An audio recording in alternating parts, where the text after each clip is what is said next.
How's it going, everybody? Welcome to the channel. As always, if you enjoyed the video, don't forget to hit that like and subscribe. It helps out, means a ton. You guys get plenty of fun stuff, not just Choujin X. We cover plenty of manga on the channel, and that's right, you heard the title of the series correctly. Choujin X is finally back.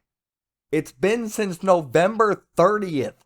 Oh my god, I could not wait for this chapter to come out. I am so excited. This was wonderful. This was kind of just a setup chapter to set things up moving forward. And it only set up a few things. It was really just kind of getting us back into the flow of everything. And I'm perfectly fine with that. I kind of just wanted to see Ellie and Tokyo and everybody just do something. Either way, getting into it, we start off with all the people at Yamato Mori and their morning routine, stretches, exercises, regiment? Yeah, we'll call it that. Their morning regiment. Ellie is one of these people because that is where she is staying now, and Momoma and Simon are there. Momoma yells over to Ellie telling her hi, also says she seems full of energy. Ellie comments that she's a morning person. Simon looks like he is the exact opposite of a morning person, but then again, that's kind of always how Simon looks, just like he hates everything around him, so maybe he is a morning person. I mean, I don't look like my normal self in the morning. I look extremely tired and not ready to go at all. Simon looks the same now as he always does. So yeah, who knows? Either way, doesn't really matter. We also get another little refresher on what Yamato Mori is. We knew most of these details already. We might have known all of them. I can't really remember. Either way, yeah, it's a place where good Choujin go to become keepers, or well, to become registered, and they can become keepers, keepers being good Choujin that want to protect people from bad Choujin, and they consider that just another day's work. Also, they can be between the ages of 25 and 6, it was, that train there. Yeah, 6, that is super, super young, but you also have to think about it. If a 6-year-old awakens Choujin powers, and Choujin powers are based on emotion, and a 6-year-old throws a fit, all of a sudden, that is a really scary 6-year-old throwing a very scary fit, okay? So yeah, just ship them to Yamato Mori for a year. Trust me, you don't want to be around them anyway. It's going to be terrifying. Of course, there are younger people at Yamato Mori, as we've discussed, all the way down to 6. Surely, some of them go to school as well. Of course, we know this is true, and this is what Ellie does, and we get to see Ellie's morning routine as she proves to us that she is, in fact, a morning person. Very bright-eyed and bushy-tailed at 6:30 in the morning, whistling tunes while she does her hair, making her own breakfast, ready for the bus on time, everything's good to go.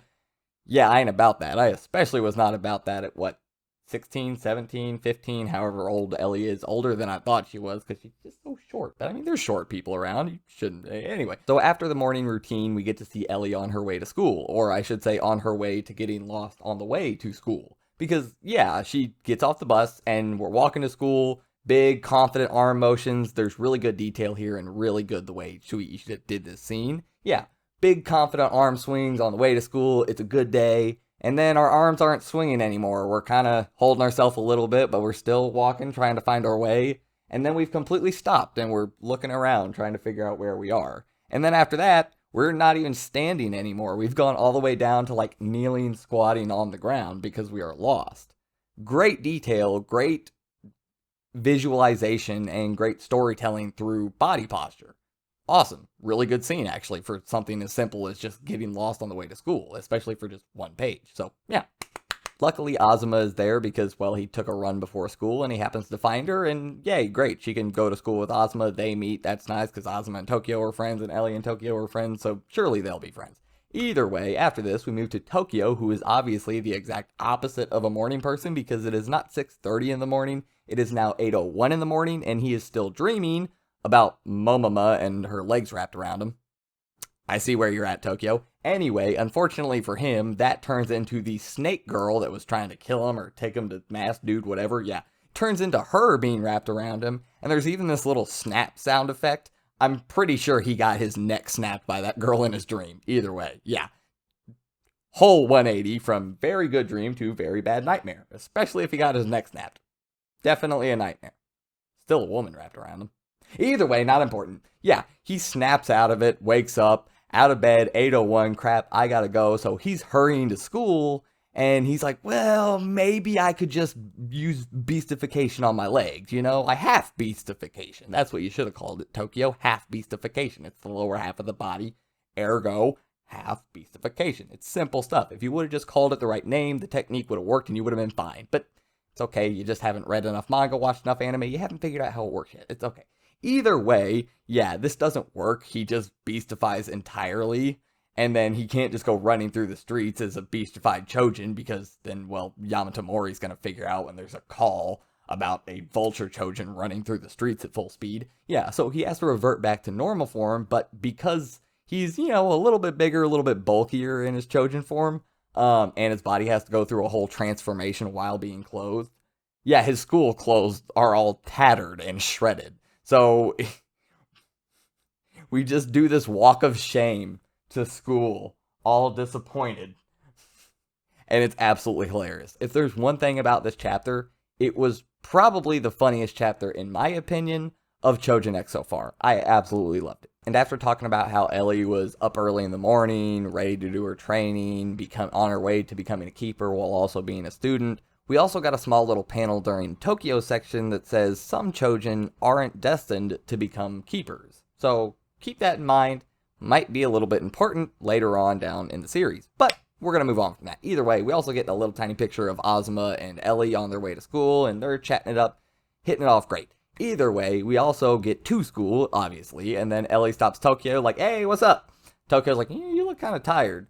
Ellie says, yeah, I've been up since 5 in the morning. I've been training at Yamato Mori before school and all this. Tokyo is actually surprised that she's training. She's like, yeah, as a keeper at Yamato Mori, I'm staying there too, and then I'm going to school at the dorms. Yeah, I'm even saving on rent there. And we get a picture of not the dorm, but the outside of the building that gets measured to show you how much the dorm takes up on the inside. If you have to measure the outside of a building to show me how big the room is, how the hell is that rent free?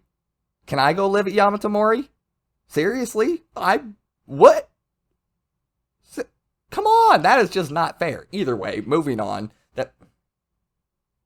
Life is so unfair. So throughout this conversation, Tokyo's starting to feel like he's getting passed up by Ellie. But Ellie even offers for him to come stay at the dorms with her. They can train together, become keepers together, all this kind of stuff. It'd be great. It'd be awesome. Tokyo starts making excuses about the fact that he lives with his family. I don't know if I could get up at 5 in the morning. You know, kind of things to just kind of work your way around the question instead of going through the question. But while he's making these excuses, he's also remembering what he said about, but if I can become stronger, maybe I could be a Choujin that helps people too. So he's wanting to do it, but I don't think he quite has the confidence in himself, or he's just not entirely sure. He actually gets to have a conversation with Ozma about this later because Ozma saw it before he walked away or they walked away, either or. Then they were up on the rooftop where Tokyo and Ozma just hang out a lot. They seem to hang out a lot up there. Either way, yeah, he's like, why the long face? Tokyo starts going into all of it. Ozma even brings up, is it about the new transfer, Oda? Well, and I wish they would just say Ellie. I'm so much more used to Ellie than Oda, but that's her last name. So either way, doesn't matter. Yeah. He just calls it out, and he even says that he figured she was a Choujin. So yeah, Ozma, we already know, is very smart. Good job. Way to go, buddy. Eventually, throughout the conversation, Ozma ends up asking Tokyo, do you want to become a Choujin that can help people, like Oda is trying to become, like Ellie is trying to become? Tokyo says, yeah, I want to, but I don't know if I can even manage it. I have no idea of what I would look like. I don't have a picture of what I would look like right now. And Ozma tells him, he goes, if that's the case, then you'll get left behind by Ellie. Painters, sculptors, they have a picture already planned out. They know what they want to paint. They know what they want to sculpt. And Ozma tells them that people aren't unlike sculptures. They become the form that suits them most. And this is when we get to easily the funniest part of the chapter. So the tentacle dude that was working with the paper cutout Choujin girl, yeah, he's going to the hot dog stand to get a couple hot dogs. I mean, he is, at the end of the day, a person. Well, a Choujin, but Choujin are people. So he was just a dude before he got the powers and looked all Cthulhu-y. Yeah, either way, he's going to get some hot dogs. The vendor is all kinds of freaked out, but he's like, yes, sir, here's your hot dogs. Have a good day. Thank you. Come again. Oh my god, why did I say that? Oh, it's just habit now. I did not want to tell him to come back here. I really hope he does not come back here. Wow, that was terrifying. Either way, gets the hot dogs, leaves. There's another guy going up to the hot dog vendor as he's leaving. That guy has a little bit of a reaction. He's like, whoa, kind of looking the dude's face. I mean, yeah, quite the face. Either way, I did not expect this out of Tentacle Dude. I just did not at all, and I love it. It's like my favorite thing to happen all week. He looks at this dude and goes, "Boo!" and scares the crap out of the guy. It is the funniest thing. I absolutely love it. Like I said, I did not expect this kind of personality out of this guy, and it wraps into what he says at the end of the scene between him and the paper cutout Choujin. Because, yeah, he goes back to their office, I guess. I don't know. Yeah, and he's sitting there, brings the hot dogs. Also, if this series ever gets animated, I hope the series gets animated, I don't look forward to the scene where he's eating the hot dog. That I did not like the look of that. That looked creepy. Either way, he's asking the paper cutout Choujin, like, what's going on here? What's the deal? What's the plan? What's the news? Hit me with it. So she points to a map, and she has a bunch of markers of little paper cutouts. Anyway, she says that she trained the dogs, the paper cutout dogs, to know the scent or sniff out the scent of the drug, the medicine, the injection that turned Tokyo into a Choujin in the first place. So when they get that scent, she puts a marker there. Once they get enough markers, they start to see bigger masses of them, more concentrated masses of markers. That tells them where the person, or possibly people, spend most of their time, making it much easier to track them down. Tentacle Dude says he wonders what's gonna happen to them after they catch him. After they hand him over, what are they gonna do to the guy? The little beak friend, Tokyo. The girl, the paper cutout one, she says she doesn't really care. As long as they get to the reward, that's what she cares about. Whatever they do to him, doesn't matter. Tentacle Guy says that's no fun. Where's the curiosity? It keeps the spark alive. Choujin like us need to keep in touch with our humanity. I think this is why he does little things like going boo when he's getting hot dogs and somebody sees his face and obviously has a reaction. Little things like that, to keep your humanity, to have a laugh, to remember who you are. Things like that. I absolutely love this theme with him, and I can't wait to see more of him. He is easily, well, kind of already, one of my favorite characters in the entire series. This is a perfect time to cut back over to Tokyo and Azuma, one of them becoming a Choujin, losing part of their humanity, the other still, as far as we know, completely human, humanity fully intact. However, not necessarily how he wants it to be. I absolutely love this scene. So we get the ending of the Tokyo and Azuma thing with the conversation saying you'll be left behind, and then we see Azuma walking off by himself downstairs and leaning against a wall thinking a little bit, thinking who's the one that's really getting left behind. I love this. I've talked about this. I've said it before. Azuma is going to feel some type of way about not having these powers, about not being able to become a Choujin. Yeah, we know becoming a Choujin kind of sucks in a lot of ways. Azuma hasn't lived that experience. Yeah, it's one thing to be told, hey, being a Choujin kind of sucks. It's another thing to live the experience. It's much more easy to understand. We also know that Azuma is a protector. His dad's a cop. This is what we saw at the beginning of the series. Tokyo sees somebody in danger, calls Azuma like, hey, get over here quick, they're messing with a girl. And he runs over and saves the day. That's Azuma. That's who he is. He is the guy. And he's now getting left behind because his friend, who's always been behind him, always looked up to him, and not that he has any animosity towards Tokyo for this. It's not Tokyo's fault. But Azuma wants to be able to be up there doing those kinds of things. So he runs into a hyena, of all things. And then he remembers, oh yeah, the stuff at the zoo, they said a bunch of animals got out. By the time he's going through all of this, the hyena runs off. And he kind of has the thought. He wanted to, like, catch it, stop it, detain it, retain it, whatever, restrain it. Yeah, you know, help, because it's probably better that the hyena goes back into a cage than runs around in the city and possibly eats somebody. And yeah, this is when Azuma stops and goes, yeah, I can run real fast, but I'm no match for an animal.